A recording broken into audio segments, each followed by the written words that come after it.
31st of May, last trading day of the month.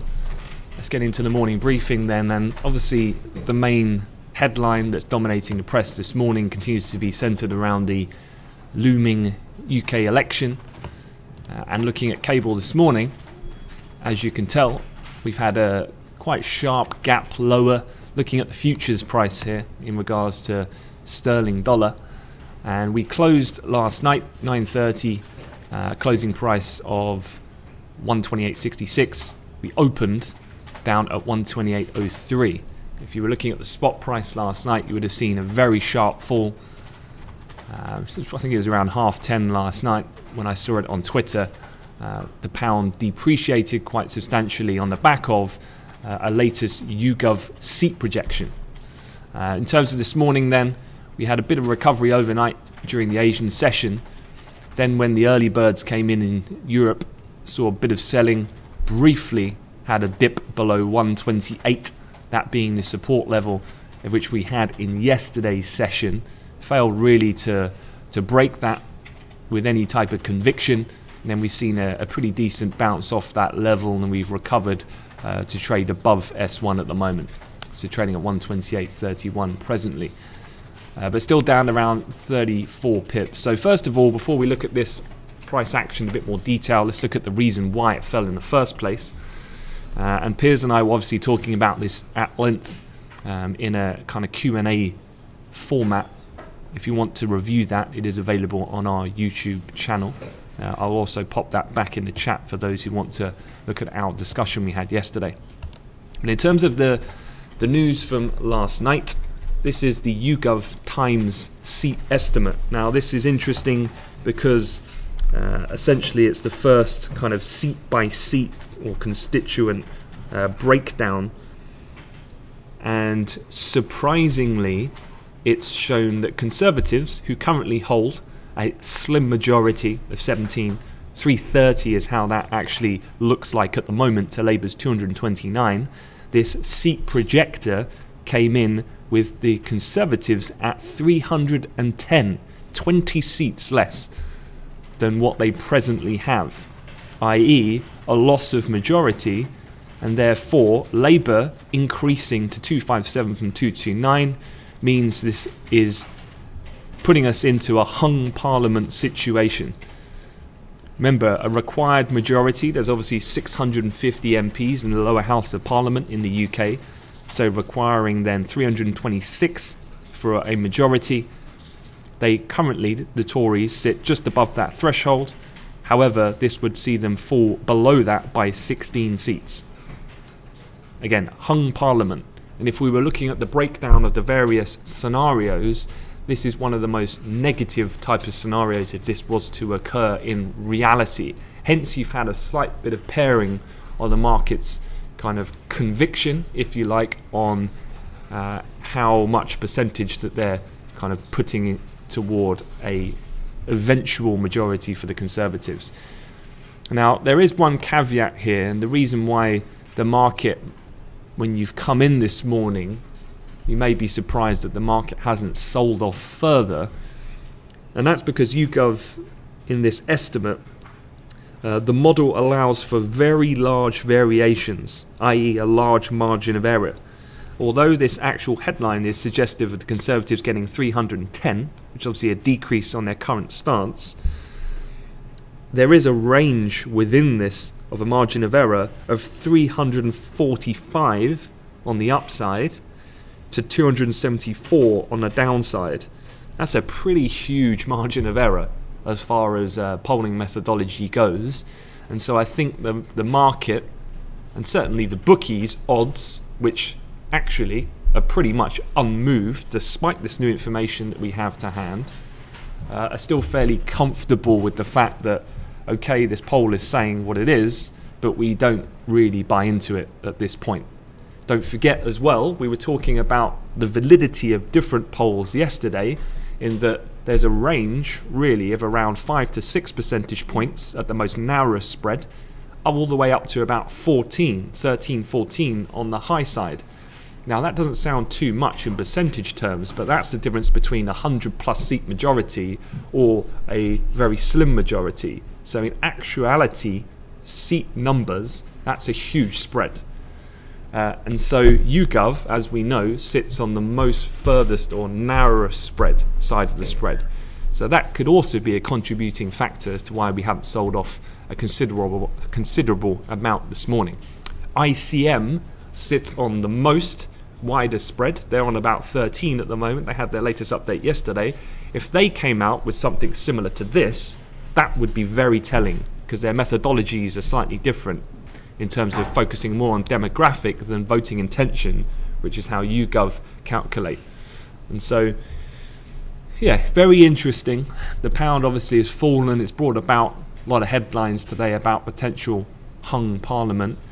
I still personally struggle to see that materializing when we actually get down to the results come Friday morning after the vote on Thursday.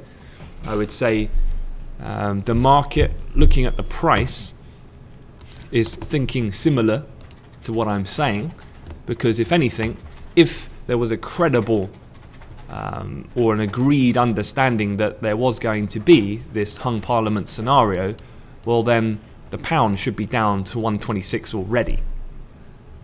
Now the market is telling you, by the fact that we're still sat at 128, that market participants are still fairly confident of a majority of the Conservatives. The question mark, of course, being how big is that majority going to be, which is as per what we discussed yesterday. Kind of anything towards 100 would probably see more like a relief rally in sterling. We go back to the kind of positivity that we had on the initial sterling appreciation back on the 18th of April. Stronger mandate, more flexibility to negotiate Brexit on better terms, so on and so forth. And then we scale that down. Anything towards kind of 50 to 70 kind of be okay in terms of where sterling is priced at the moment. Probably not too much movement. But anything sub that, and certainly anything like a hung parliament scenario, would mean for sure we're coming back down to this 126 handle and below, I would imagine. The whole point here being that trying to discuss amongst a fractured lower house of parliament individual specific points is going to take an immense amount of time, essentially. Now, to put this into a bit of context, what I've found here are a couple of interesting graphics about once we get over the election. Let's not forget we still need to negotiate Brexit here. You know, people kind of dwelling on the kind of first political point, which of course needs to be taken care of. But actually, when you start looking at Brexit, there's a couple of few interesting graphics I've seen this morning out of the FT.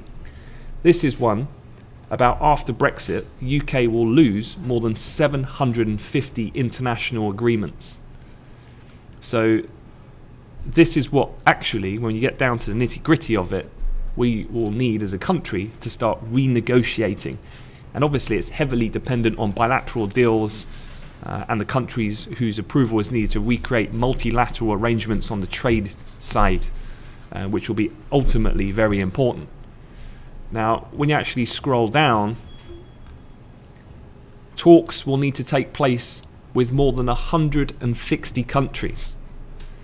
When you start looking at this broken down into certain segments, trade, regulatory cooperation, fisheries, transport, customs, so on and so forth, you know, it really is quite a monumental task.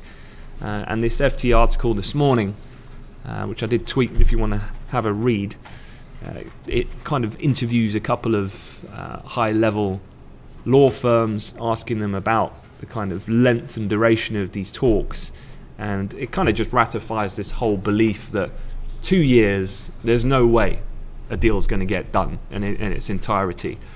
Hence the reason why we've already had several months ago people positioning for a transitional deal.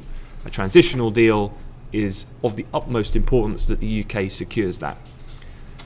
And so once that is done, obviously then we're talking about another extension of 3, possibly 5 and beyond years to negotiate these types of deals. But this is what, if there was a hung parliament, obviously what needs to happen is that every one of these countries needs to be spoken to.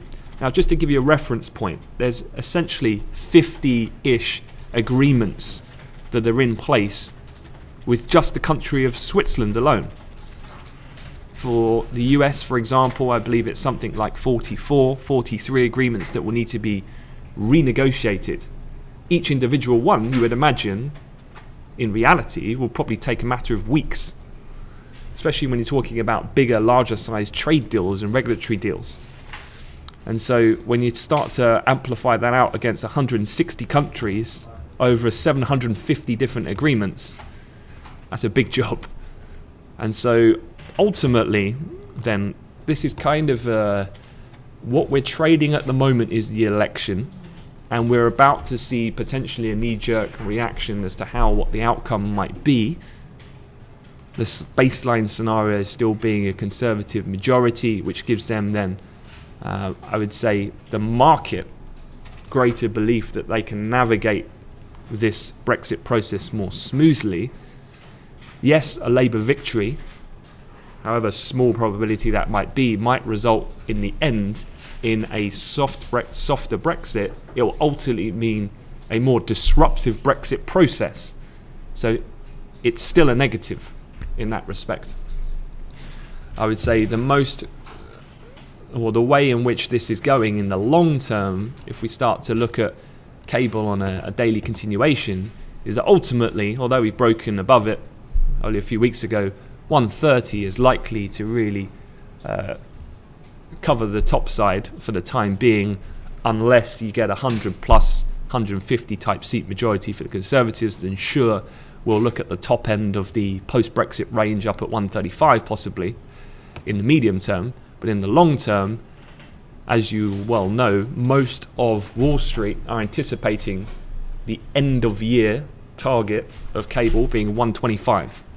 A couple of large hedge funds, Blue Bay, I think their name was, 55 billion sterling under management, dollars under management. They're looking at 120 at the end of the year, given how difficult this Brexit initial discussions will be. So yeah, just kind of looking at it in a slightly longer picture, just to put into a bit of context really how disruptive this election could be if there was a hung parliament. Then definitely I think 120 rather than 125 needs to be the base case scenario for the end of year. So it's going to have ramifications in that respect. But going back to the here and now, looking a bit more short term, again, we've fallen in the pound overnight, but it hasn't been a massive shock for the markets. And I think that's chiefly down to the fact that people are a little bit reticent to buy into the credibility of that poll, just given the fact it's from YouGov, the fact that sits much more on the type of calculations that would be more suggestive of a tighter race, whereas on the average it's not quite that clean cut. And then by the fact that the margin of error on their own calculations is extremely wide. Definitely though worth keeping an eye on. I'm sure there'll be other pollsters coming out with updates pretty much on a daily basis now as we go into the run-in to the actual election itself. So that's kind of the main story that most of the press is talking about this morning. And so pollsters need to be watched closely. I would say if you want to obtain that information quickly, so Survation, YouGov, ICM, these types of major polling firms, you need to be following them all on Twitter. That's ultimately going to be where you're going to get it first. That's where a lot of the major news wires will be obtaining it as well and then running it themselves. So inherently there's a slight few second time lag where you can create an easy advantage for yourself. Okay, a couple of other things to have a look at from this morning. And firstly, just want to recap quite an interesting story which we had yesterday. This was a Reuters exclusive saying the ECB to discuss closing door to extra stimulus next week. This was a very interesting reception that we had in the euro-dollar pair. This was, if I just highlight it, we had a big spike on the upside here. We popped from around 111.57 and then we got up to a high 112.07.5, so pretty decent move in very quick fashion. So what this source comment was suggesting was that policymakers are set to take a more benign view of the economy when they meet on June 8th, and will even discuss dropping some of their pledges to ramp up stimulus if needed, according to 4 sources. With economic growth clearly shifting into higher gear, rate setters are ready to acknowledge the improvement by dropping a long-standing reference to downside risks in the bank's post-meeting opening statement, calling risks largely balanced. So it's a slight upgrade in their economic assessment. Now at the time, you'll remember I was saying that actually I would say that's probably what most people are anticipating from the language anyway. Economic conditions in Europe have been improving. They warrant an upgrade probably to suggest that downside risks in fact have not just diminished, are seen as now balanced. And so actually we pulled back quite aggressively, but we've managed to come back there late in the session, found a bit of resistance at yesterday's pivot, and we've come back up really and towards the top end of this range really we've had the last 2 or 3 days. I would say then my belief of how to look at the euro-dollar trade today is I think this move in sterling may be a little overdone. Wouldn't be surprising, I think, if we kind of gravitate back towards pivot, which would be around the closing levels of yesterday, so 128.55.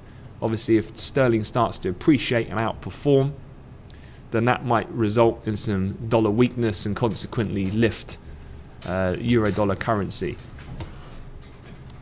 I don't really think that those source comments are particularly surprising, but I do think that we are going to hear next week when the ECB meet a slightly more hawkish leaning commentary as they pay note to the economic conditions improving. Some other things just to be aware of from economic data. I would say this really flies under the radar. It doesn't really have much of an impact on financial markets, but nonetheless worth bearing in mind, keeping in the context of it being Germany. And retail sales this morning for the country came in at minus 0.2%. Expectations were for plus 0.2%. First decrease then that we've had in 3 months. So some slight softness in the retail sales number. On the flip side though, from a more positive slant, you did have Chinese manufacturing growth hold steady. Service activity has picked up. You can see this denoted by the graphic that I'm showing you here. All of this data comes out overnight. So you've got quite strong pickups here in service and non-manufacturing PMIs. Here, that service and subsector on the PMI data, which again probably will help just settle nerves. But again, in terms of the market open this morning, when you're looking on balance across asset classes, really equities are not doing a great deal at this point. It comes as you had a pretty much flat finish on Wall Street last night, very minor outperformance by the Nasdaq. Don't forget Amazon, of course, breached $1,000 for the first time. But it was the first negative close in 8 trading sessions statistically for the S&P, but in reality it closed down 0.1%, which is absolutely minimal. So not too much in the wake of a lead from the close on Wall Street. Asia, I would say, maybe a slight positive element coming out of that Chinese data. But overall, flat equities, nothing too much going on there this morning. Flat in gold, maybe some upside resistance to be noted should we get in toward a test up at 1267, which is pivot. And then looking elsewhere, oil, let's have a quick look. I have spotted a couple of comments this morning out of the Saudi oil minister. So if you just go to my Twitter feed, you can see here Farley said that I have expectations of a balanced market in the very near future. We are committed to bringing oil inventories down to a 5-year average. And then just talking about oil investments, says we want to institutionalize cooperation between OPEC and non-OPEC producers. So none of these comments particularly market moving. And the one thing I would suggest here with OPEC commentary is that I would say it is extremely unlikely that OPEC are going to really be talking too much at this point. Certainly, if they do, it'll be like comments we've heard this morning, ones that really are largely irrelevant. The reason I think that is because Saudi and all the other OPEC and non-OPEC nations have just committed to a fresh 9-month extension. What they definitely do not want to do is over-communicate so that the market becomes constantly dependent on their kind of lead or to navigate the price. At this point, they've kind of done their job, the cut's in place for a longer period of time, and now what they want to do is step away so that when they do eventually have to intervene in future, it still has a market impact on the underlying price of oil. Otherwise, if you talk too much, you will quickly lose that ability, and then they've really lost all power then at that point. So that being said, I would anticipate probably that 152 that we had briefly touched just before the actual day of the OPEC meeting commenced. I would say that's going to really define the top side of the range for the coming weeks, possibly even months. Because at this point, if you remember, I was talking about the strategy text yesterday, US output is now at a 21-month high, and US rigs have continued to increase for 19 consecutive weeks. And I do not see that trend being disrupted. And if US output continues, market's going to become more oversupplied. Irrespective of these cuts, they're going to take place, which, don't forget, have not changed in the scope on how deep the cuts are, only the duration. And so I feel pretty comfortable, I think, that 52 might well just be now the new top for the foreseeable future. And I'd say gradually I would anticipate this price to just continue to edge lower over this kind of, well, the next, I'd say, 6 to 9 months throughout this year. The low point, obviously, once we get below 47, we start coming into the realms of the kind of early May dip, briefly below 44. That's when OPEC will probably start to make some noises again in the longer term. But still kind of more looking fundamentally bearish on the situation. Finally, one other comment that I saw last night to update you on the latest Fed speak. We did have commentary out of Voter and Dove Brainard. She said soft inflation may warrant a rate rethink. Remember, at this point, ahead of the Fed meeting for the month of June, we are pretty much 100% priced for an interest rate hike. The question is, though, then they would have delivered 2 out of the 3 that they originally telegraphed for 2017. Now, when Brainard says soft inflation may warrant a rate rethink, she's not talking so much about not hiking in June. She's actually kind of hinted towards the market is ready for that, and the Fed are too. But possibly what we could be in for again is a similar situation to what we had in the middle of March of this year, when they hike rates. That's fully expected by the market, but the market reacts to the rate trajectory thereafter. And that's what could be quite telling in the June meeting, I feel, as well. Because don't forget, June, obviously, update to the projections, Janet Yellen press conference, and so on and so forth. She did say that slow inflation data is concerning if it persists. This suggests to me then that going forward, inflation data from the US continues to be absolutely critical in order to get a good insight as to Fed policy thinking. If there's a weighted, if you like, proportion of how the hierarchy of economic data is at the moment, the Fed doesn't care about things like non-farm payrolls. As far as that's concerned, the job situation is done. It's inflation which is going to be ultimately key. So when those numbers come out, that's when there could be a tradable event for you guys. The other big question about the Fed's balance sheet, Brainard's baseline is gradual Fed balance sheet shrinking. So even some of the most dovish members of the Fed are talking about tightening of the balance sheet. So this is definitely, they're still remaining on track for a tightening of policy. But you'll be very familiar with this type of wording that they use: gradual, cautious, these types of things. So all in all, I think the Fed still on track for June hike, but the commentary thereafter would be quite interesting. Okay, calendar for today. One thing is, it is the end of the month. This can sometimes lead to a little bit of an erratic flow as people maybe start closing some positions, or you get a bit of month-end demand, particularly in the likes of euro sterling. You'll quite often hear, which may help lift euro sterling. Consequently, then that could be another factor to support euro dollar if that was the case. You'll probably hear the squawkers updating you on that, of any flow that they're hearing in the market. Otherwise, in terms of economic data, 9:30 this morning, you have UK M4 money supply, mortgage approvals, consumer credit. I would say these are really being cast into the shadow by the focus on the polling at the moment. So I'd be more looking out for updates on that regard, and again watching Twitter closely. Later this morning, you've got the CPI data coming out of Eurozone. That will be interesting. Inflation is, as I said, for the Fed, but it's important globally at this point. You will notice, though, year-on-year reading, which is the headline, we're looking at a slight slowdown to 1.5% from 1.9%. Don't forget the seasonality of this data. This is for the month of May. Remember, April likelihood would have seen an artificial kind of blip higher because of the Easter effect.